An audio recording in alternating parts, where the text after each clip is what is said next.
Vocês já repararam que eu estou botando esse no óculos, que esse óculos é do Carlos, né? O meu tá com 2 elásticos e era impossível. Se o meu tu tá ferrado, são 7 graus. O que acontece, gente?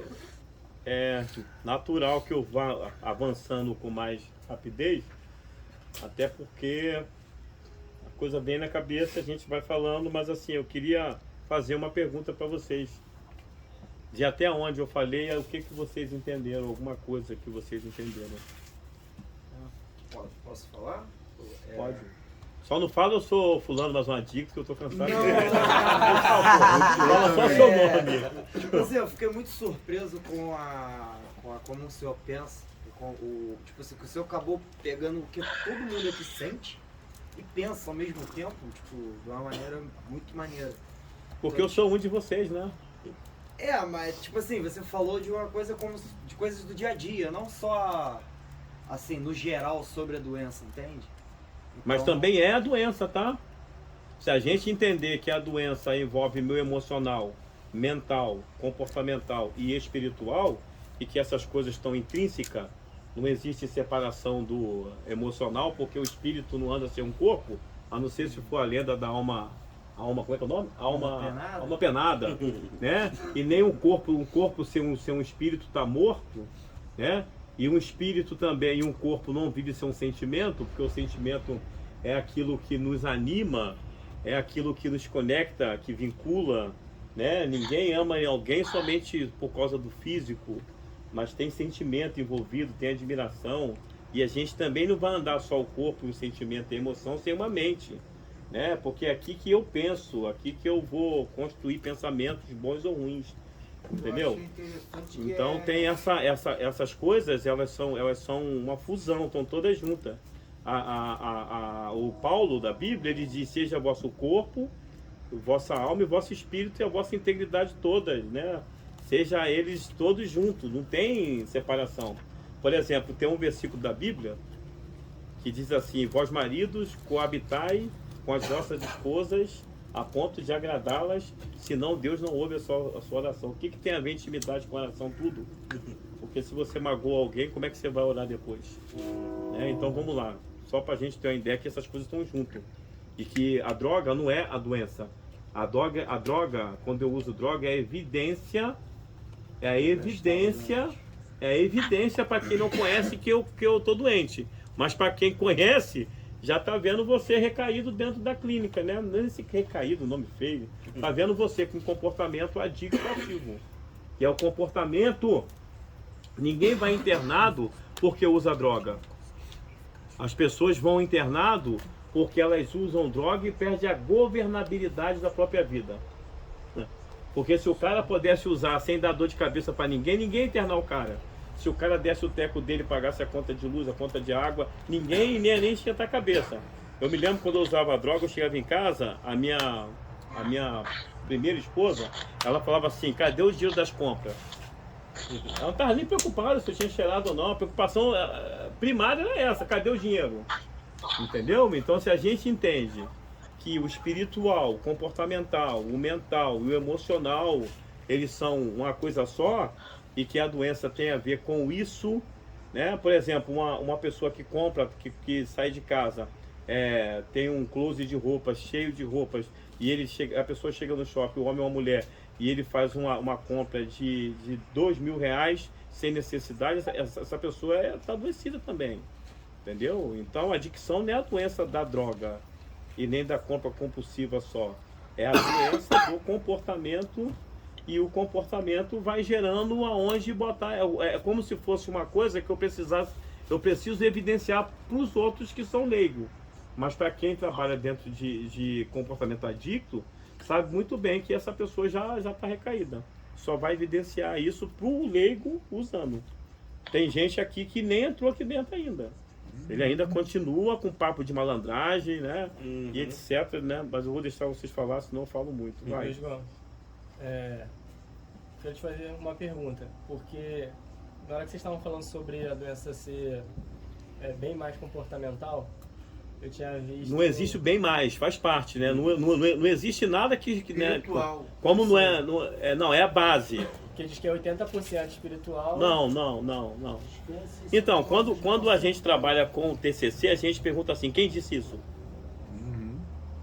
Quem foi que disse isso? Hã? Eu só ouvi. De quem? De um monte de gente. Então, a próxima aula é a quebra de paradigma, né? A próxima aula a gente já teve essa aula? Já teve. Ah, tá, então. Isso foi alguém que disse. Quem disse? Hã? Não, pô. Não. Carla falou isso. Não, a de paradigma. Não, a gente está falando, porque eu vi a aula, ele já deu essa aula, mas o que está acontecendo? Isso são linguagem viciosa de clínica. Sim.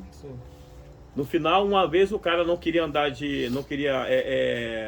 voar no avião para os Estados Unidos, porque falaram com ele que estava caindo muito avião indo do Brasil para os Estados Unidos. Aí o terapeuta viu o notebook e falou assim, aqui, nunca caiu nenhum avião para ir para os Estados Unidos, como você tem medo? Quem te falou isso? Às vezes isso é uma crença errada. Alguém te disse, a minha avó me ensinou. Aí a tua avó falou assim, não, mas foi. Aí a avó falou, não, mas foi isso. E isso, aí quando você vai ver, não tem fundamento. É que nem aquela história de chupar manga e beber leite. Isso é uma má interpretação também, porque falar assim, morre mais gente caindo de avião do que de acidente de carro. Mas é que alguém disse, menos entendeu? avião do que carro. E a pessoa já interpreta Oi. de outra forma. Da onde que tá saindo o barulho? Vocês estão me entendendo, sim ou não? Mas vamos Sim. lá. Aí, vai. Pô, vamos continuar, vamos lá. Mais alguém? Do que eu disse anteriormente, o que vocês... Eu achei interessante que muita parte da gente é espiritual, né? Não, é tudo junto. É um conjunto que tem. Faz o que o senhor falou aí, entendeu? Entendeu? É tudo junto. Então, A parte porque... espiritual que você falou foi bem explicado. Então, é a base, né? A base. Mas a base é como se construísse uma casa. imaginava que era Mateus capítulo 7, Jesus usa uma parábola sobre a construção das duas casas e diz que uma casa foi edificada na rocha. E veio os intempéries, os ventos, a chuva, e subiu os rios e colidiu naquela casa, e aquela casa ela foi arruinada, ela caiu. Entendeu? Aí ele disse que é a falta de base, né? Então a base da nossa vida é a fé, é a esperança, é o amor, né?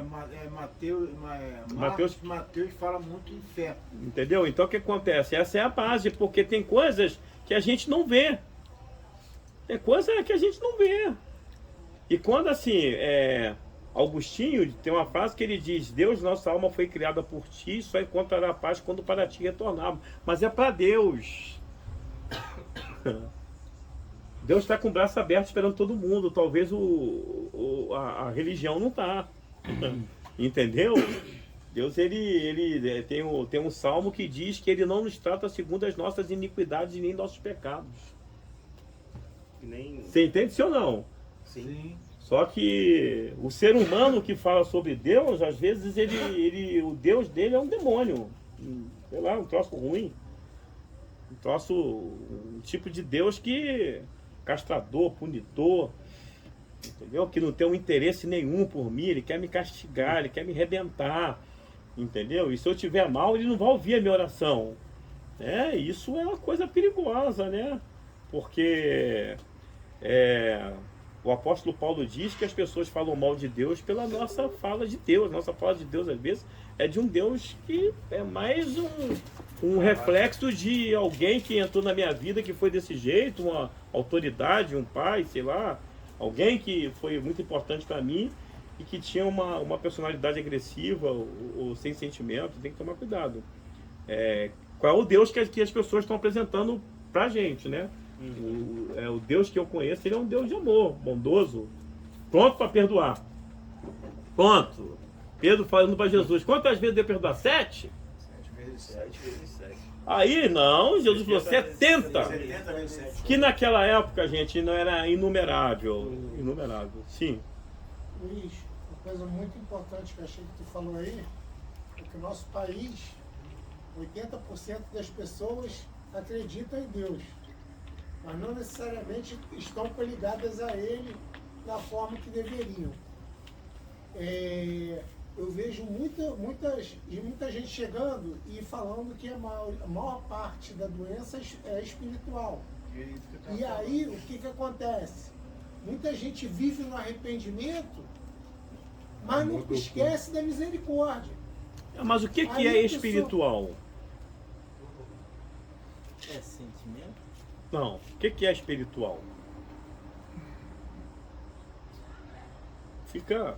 Por exemplo, Posso falar? Tem um- eu não tiro o meu lado espiritual, não penso nele.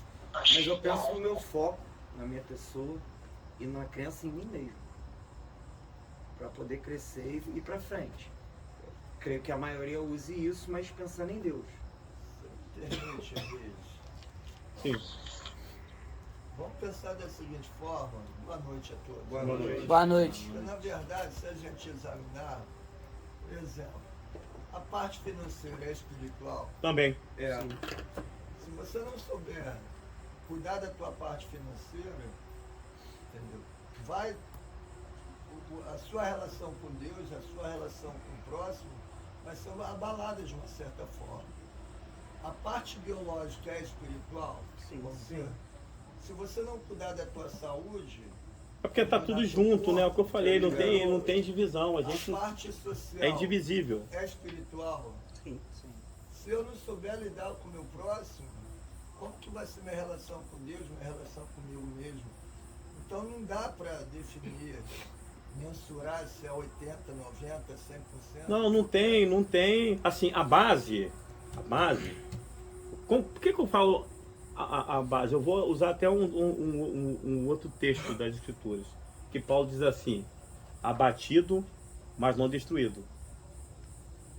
Ó, então o que está segurando ele? A base. Abatido, mas não destruído. Porque a nossa emoção, e na prevenção de recaída a gente vai falar sobre isso, a nossa emoção ela é muito volúvel. Eu posso estar triste de manhã, ansioso à tarde e depressivo à noite.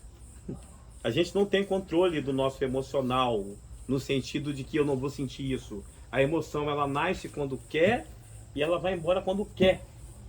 Por isso que tem gente, hoje no Brasil, tem muita mulheres morrendo porque estão em relações tóxicas. O cara bate, o cara machuca, mas ela acha que ama porque ela sente alguma coisa. O amor ali é um sentimento por uma pessoa. E esse sentimento não usa da razão para se questionar. Entendeu como é que é? O sentimento é tão forte por alguém que a gente chama isso de amor e não de doença. Mesmo essa pessoa humilhando, batendo, e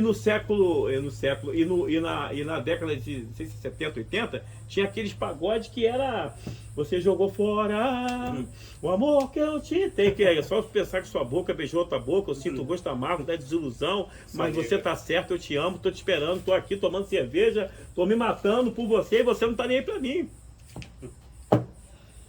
Entendeu? As músicas eram: meu chão, meu mar é você, se eu corro pro mar, eu penso em você, se eu corro, o vento me traz você de volta. Que coisa loucura é essa? E as pessoas, assim, eles chamaram de amor alguma coisa que não era amor, era uma emoção muito forte que não conseguia viver longe de alguém. Né? Então, mas a gente chamava isso de amor. Entendeu? Uma pessoa que não sai de um relacionamento e atraída, que não sai. O cara que não consegue casar de novo porque tá pensando na mulher que não tá mais com ele. E como é que a gente vai, sabe, se a gente não pegar o espiritual, e o espiritual, tem um cara chamado Watmani, um chinês, que ele chamou o homem de tripartido: corpo, alma e espírito. E na parte do espírito, na parte do corpo ele usou, não estou dizendo que isso é uma regra, uma lei, que ele está certo, mas é uma coisa interessante de pensar. Na parte do corpo ele botou os 5 sentidos, os instintos: comer, legado, sexo.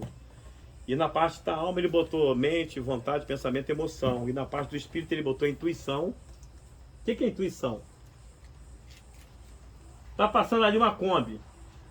E aí você tá vendo, você tá indo lá pra fora. Aí você sente aquele negócio que sem explicação para não entrar na Kombi. Pô, não vou nessa não. Daqui a pouco. Sabe o que acontece? Um acidente.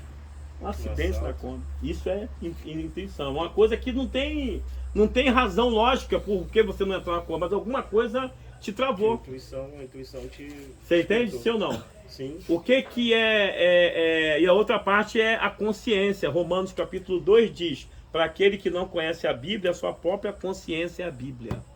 Precisa nem ler a Bíblia, cara. Nossa consciência é a nossa Bíblia. Para algumas pessoas que não gostam de ler a Bíblia. Porque nossa consciência nos acusa quando a gente erra e ela nos elogia quando a gente acerta. Ninguém está vendo você. Mas quando você vai fazer, você e eu, nós, quando nós vamos fazer uma coisa errada, aquela voz fraquinha diz assim: faz isso não, tira a mão daí. Tá falando demais, para de falar, não é isso? Então, o espiritual seria, segundo o Altmania, essas três bases, né? A intuição e a comunhão. O que é comunhão? Nada nos satisfaz a não ser Deus, plenamente. Comunhão com Deus. Como é que o livro de Eclesiastes define isso? Vaidade, tudo é vaidade. Vaidade é transitoriedade. O que é isso? Eu quero muito uma coisa e depois que eu tenho essa coisa eu enjoo dela. Eu faço um sacrifício, trabalho para tudo, para me ter essa coisa. E depois que eu adquiro o que eu quero, com o tempo o que eu quero já não tem mais sentido.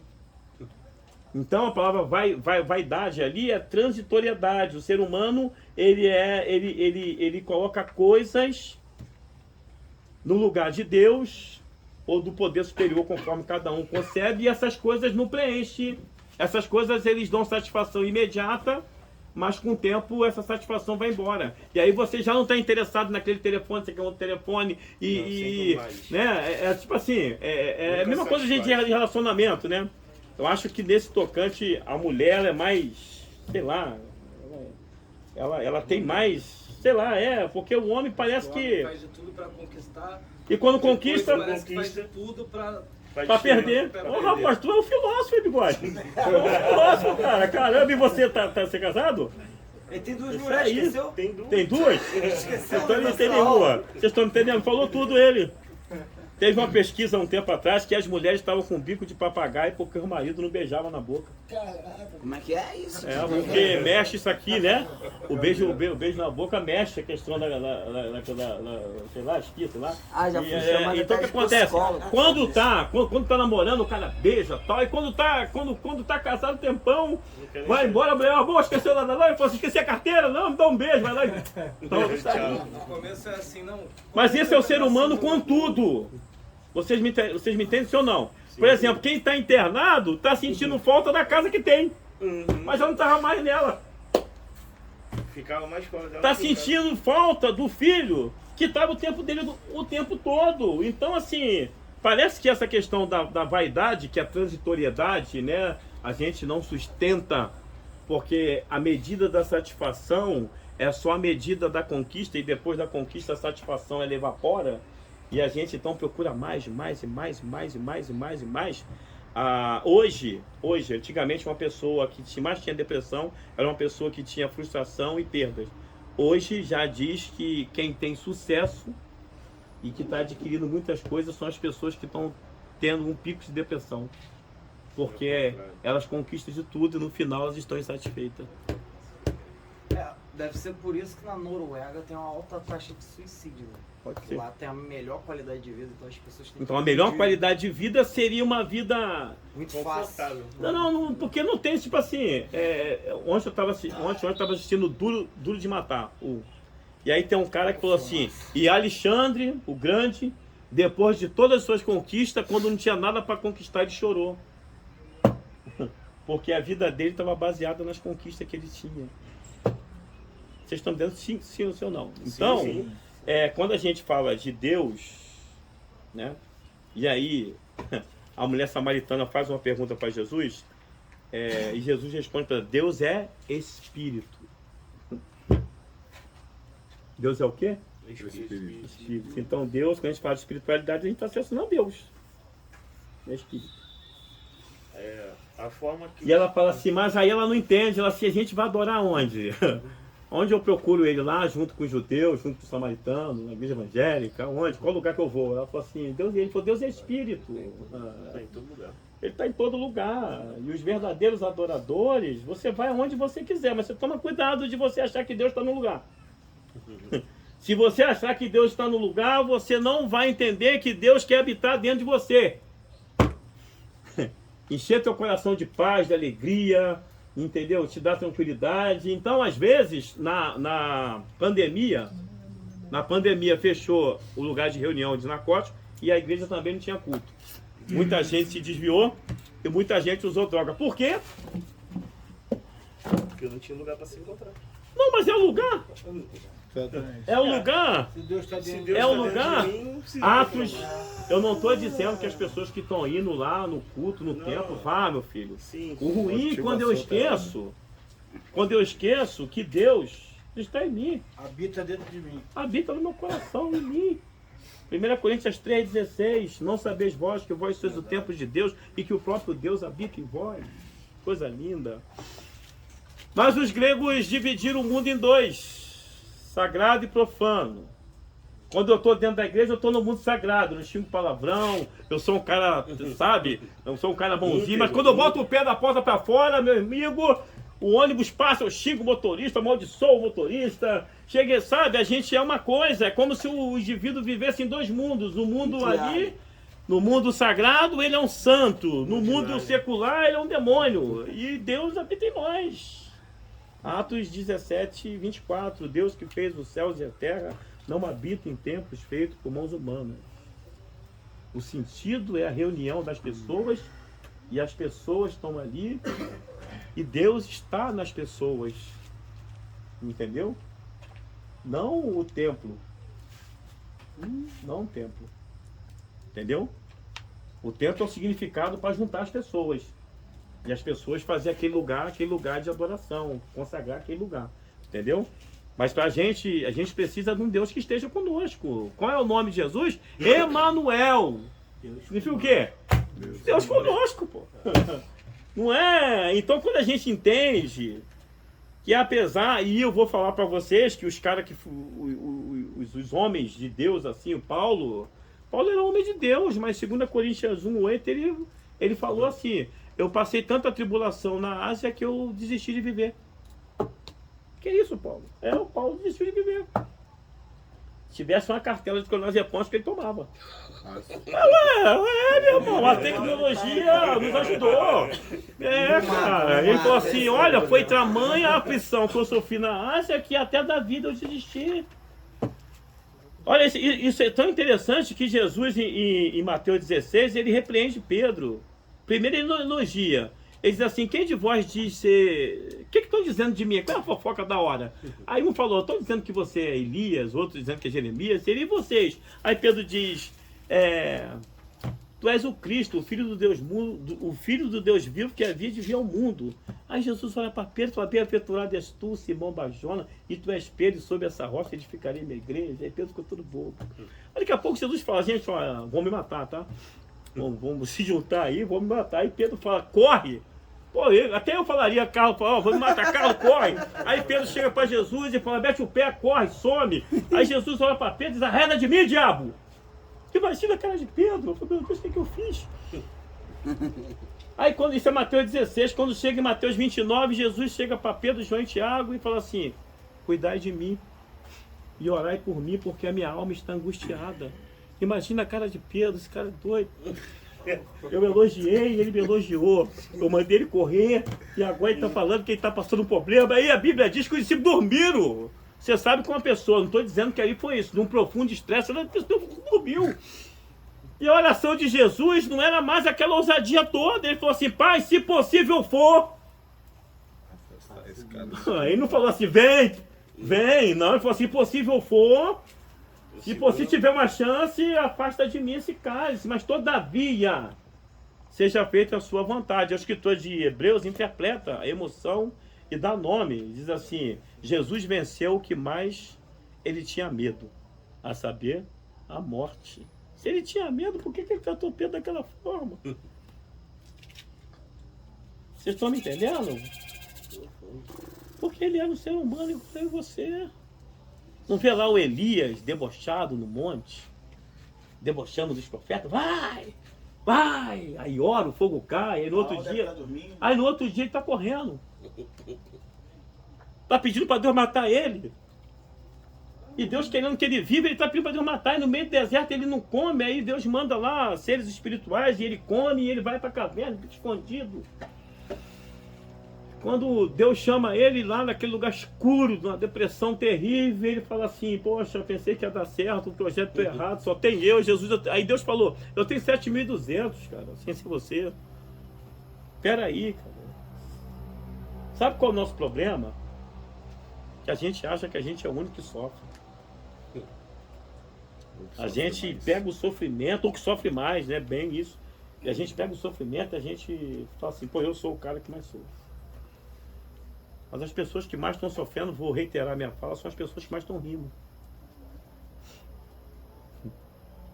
Os sofrimentos que são visíveis, pelo semblante, pelo pé arrastando, pela fala mais lenta, pelo choro, por não aguentar sair da cama, esse sofrimento aí existe sintomas nele, é mais fácil tratar, porque a gente sabe como o cara tá. Pior é aquele que tá rindo.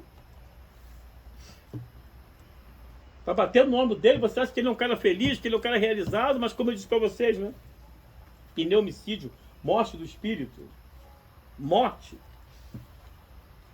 do desejo de viver. Tem um filósofo alemão que diz assim, grave essa frase, quando viver vale a pena, o maior medo que se tem é de morrer. Quando viver não vale a pena, o maior desejo que tem é de se matar. E quando não consegue se matar, o pior desespero que se tem é de viver. Apocalipse 9:5. Naqueles dias, os homens buscarão a morte, e a morte fugirão deles.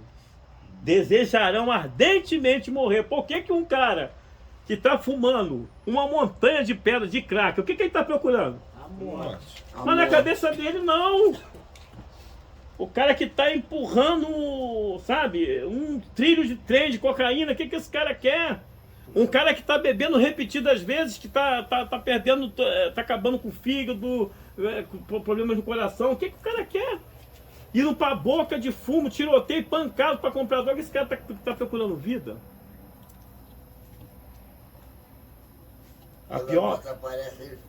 A pior morte que tem é aquela que você experimenta ela vivendo.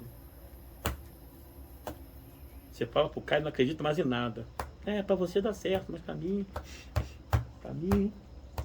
uma autocomiseração, automutilação, não é mutilação de... O cara que corta o braço, você tá vendo ele cortar o braço. Pior o cara que corta a esperança, que amputa o desejo de viver, que sabota a oportunidade que ele tem de ser feliz. É um cara que ele consegue até se congratular com a alegria do outro, mas ele não consegue se imaginar sendo feliz.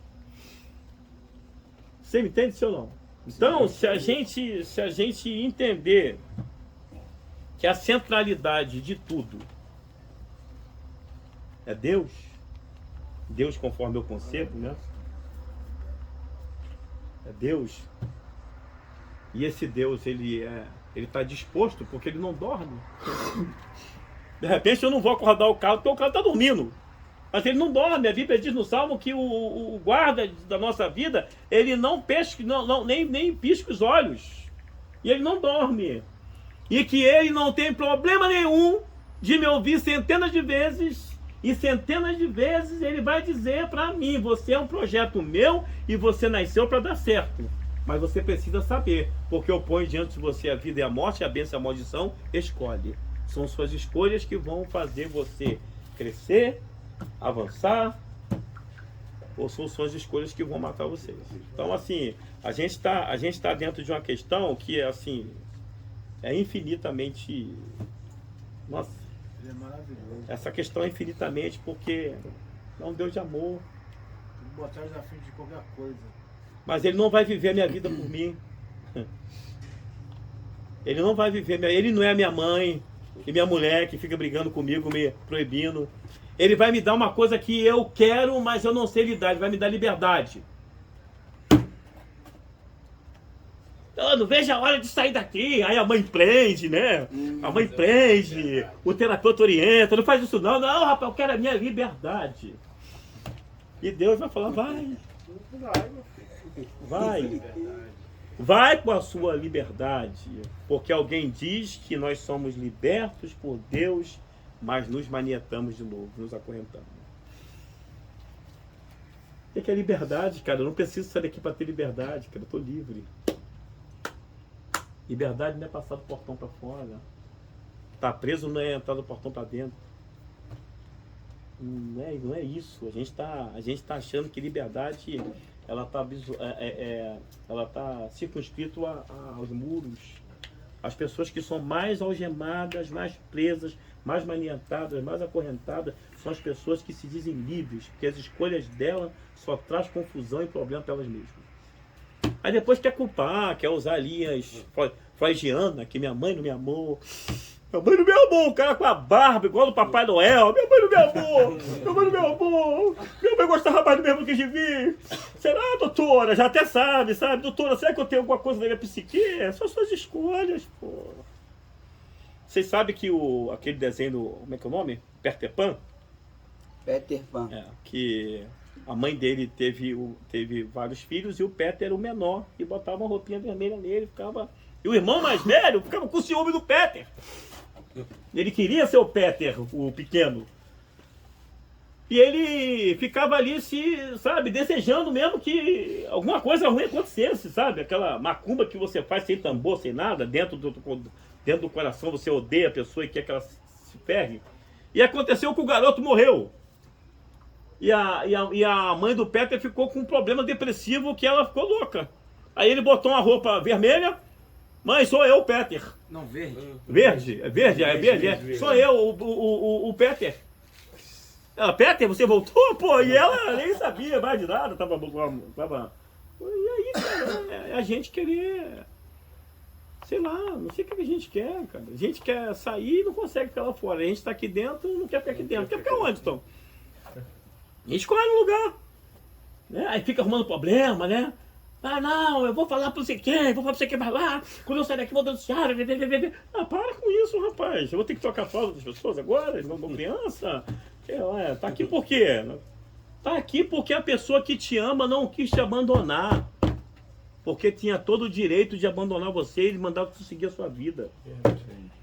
Mas está investindo em você, dizendo, esse é meu marido, esse é meu filho, eu sei quem ele não é um drogado, ele é uma pessoa especial. Aí tá aqui e fica reclamando. Dia de ligação do inferno, Deus me perdoe. Pix. Pede Pix.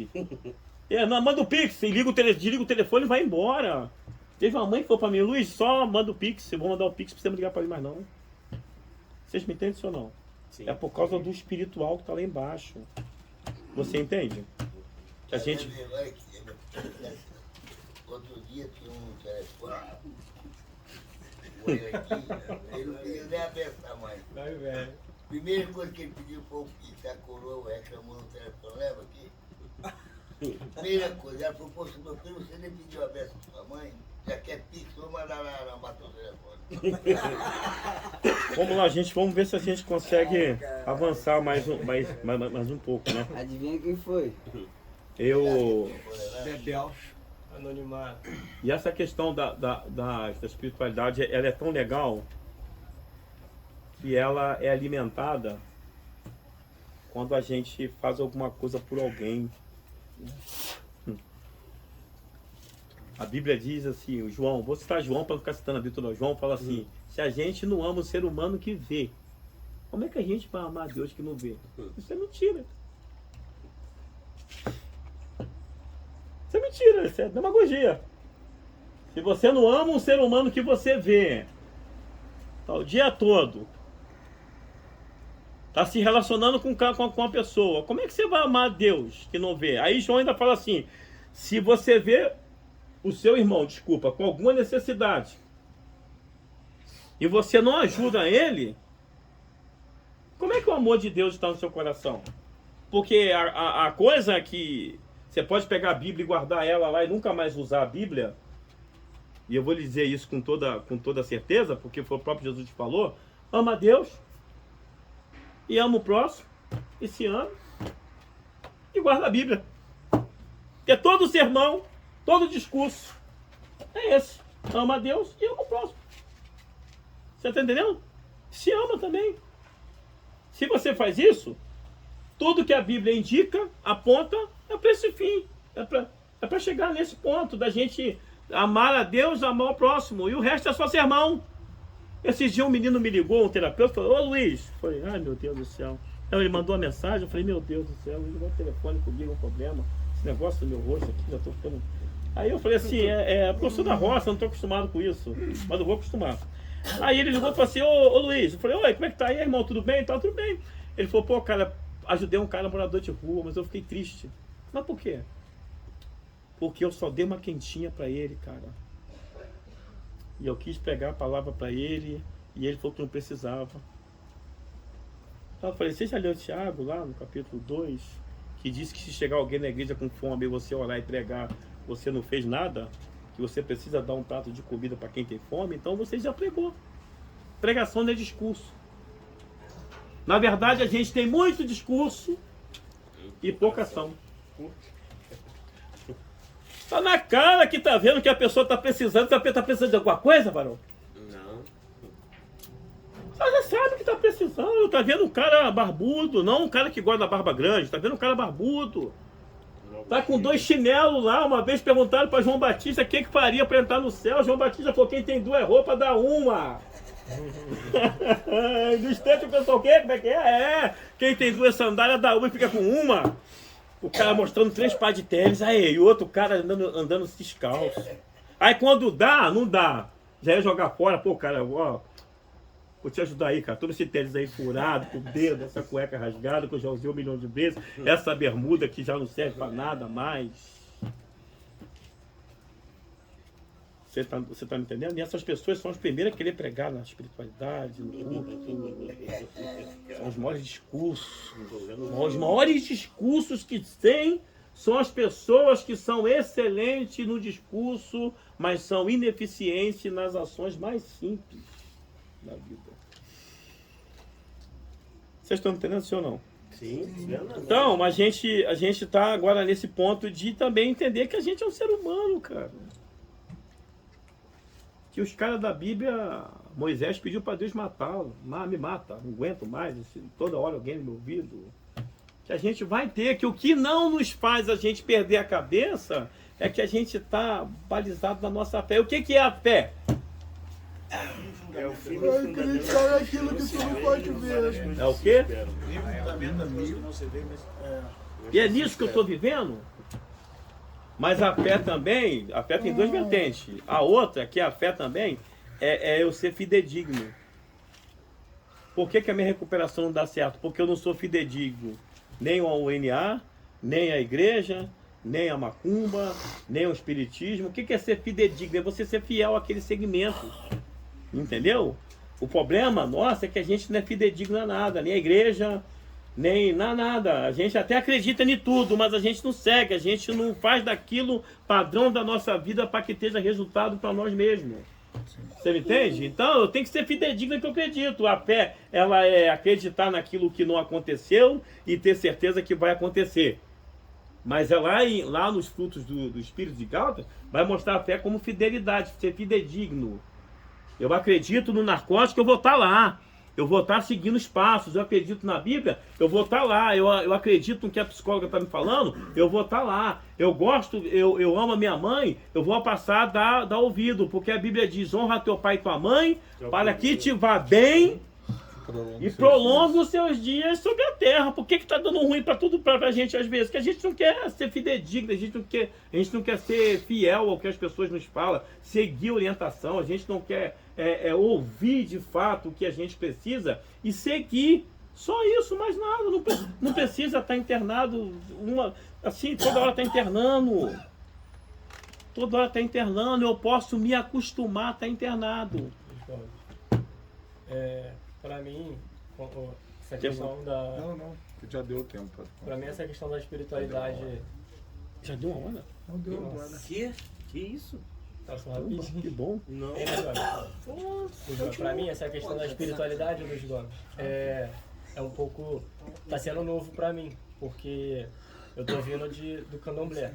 Há 2 anos eu tô afastado. A minha família, 98% é espírita.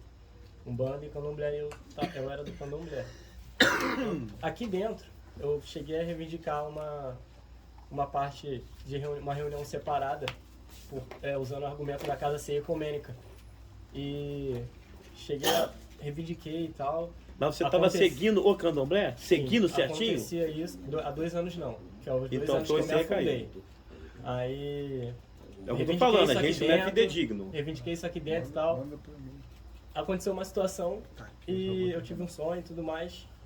Eu simplesmente, depois de ter reivindicado tudo isso, eu comecei a ler a Bíblia. Minha Bíblia tá aqui, que é a família da Mas minha isso esposa. não significa que o candomblé não funciona, tá? Funciona. O candomblé funciona. O negócio é que você não está sendo fiel ao candomblé, né?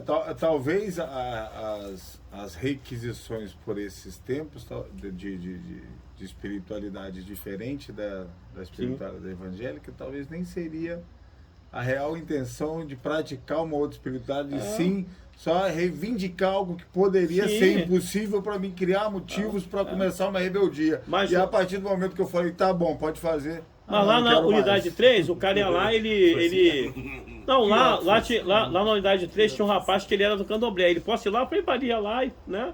Aí voltava, eu falei, já foi? Ele foi. Se quiser de novo, pode ir. Ah, não quero participar da reunião, não. Vai lá, faz lá, deixa o santo vir, sei lá quem vem, mas que vem, que tu fique bem.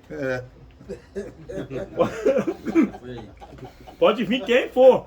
Tu vai ficar bem? Se tu ficar bem, pode vir quem for, meu irmão. E o cara ia lá e ele manifestava, né? Não, mas vê se você me entende. Ele vem pra você, ele te faz bem. Aí eu fui lá, comi com o herê dele, deu doce, eu comi o doce, a gente conversou. E ele, você segue o moço lá do céu? Eu falei, sim, eu sigo de vez em quando. Não segue, né? De vez em quando eu deixo seguir, eu dou mole e tal. Ele, mas eu sou herê. Eu falei, que bom, eu sou Luiz. Eu não tem problema com isso. Eu não quero ver você internado. Se é o candomblé, se é o existencialismo, agnóstico, sei lá, o que seja. Se você acredita muito em você e tu quer ir pra frente, é isso aí. O negócio é dar certo, funcionar, tá bom? Boa noite pra vocês aí. Valeu, gente.